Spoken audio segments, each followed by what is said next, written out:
reklamo. For 100 persons yung in-order niya, pero 150 yung pinapunta yung tao.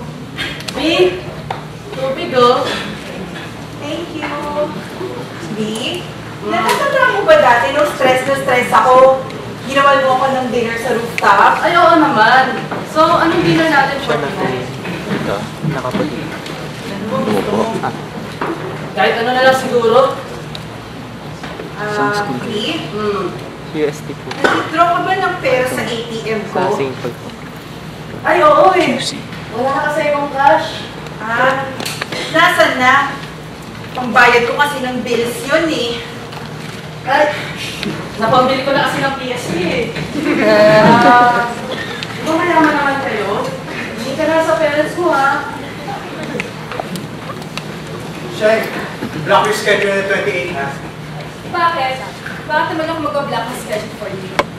Because we're going to Cebu. I booked the flight.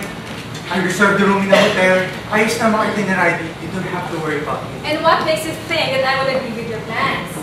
Ang dami-dami mong ginagawa para sa akin. Chris, you're being so kind.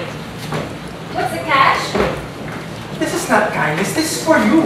Jowa ba kita? Is it wrong for me to love you? Yes, you have a girlfriend, remember? I'm okay to fool around with you like this. Pero there should not be love involved. Tsaka, anong love basta sa'yo mo? Sa high school pa tayo.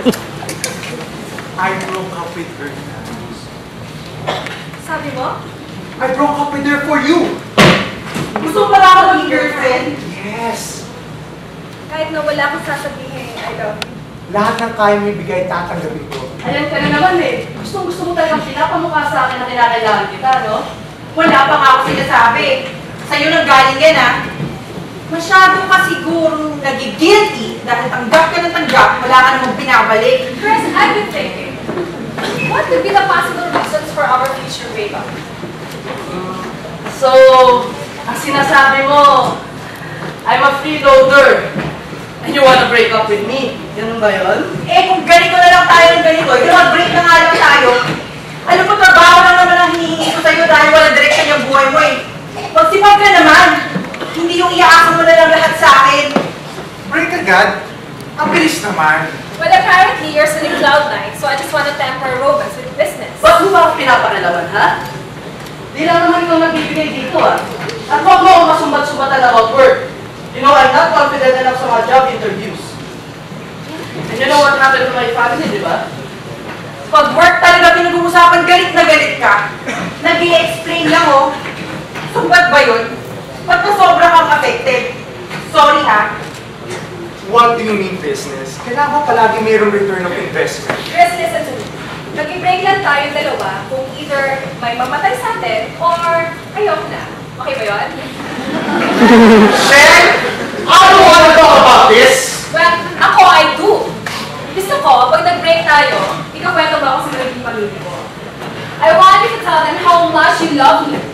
Or better yet, i-email ko na lang kaya sa'yo yung mga bagay na gusto kong sabihin mo tungkol sa akin. You don't want to talk about this? Fine! Let's not talk as well from now on! Whoa! Isang oras pa lang tayo nagsasama ha. Binibigyan mo na ako ng instructions on how to live my life without you. 3 years! 3 years na tayo nagsasama and we're gonna break up because of this? Paano na ako ngayon, ha? Mapabayaan mo na lang ako? Di ba? Alam mo naman sa'yo lang umiikot ang mundo ko, di ba? Chris, you still want me? I love you! Magpapakaawa ka na naman. Sasabihin mo, maghahanap ka na ng work, ayusin mo yung boy mo, narinig mo na lahat yan eh. Pero sa akin ka pa rin umaasa. Hindi ako tama. You think I don't know na ninanakawan mo ko? Nagulat ka, no? How do you expect me to keep this relationship going if I can't trust you anymore? But you know, between the two of us, talaga hindi sa akin magagaling ang breakup. I don't believe this! Fed up na ako! Ayoko na!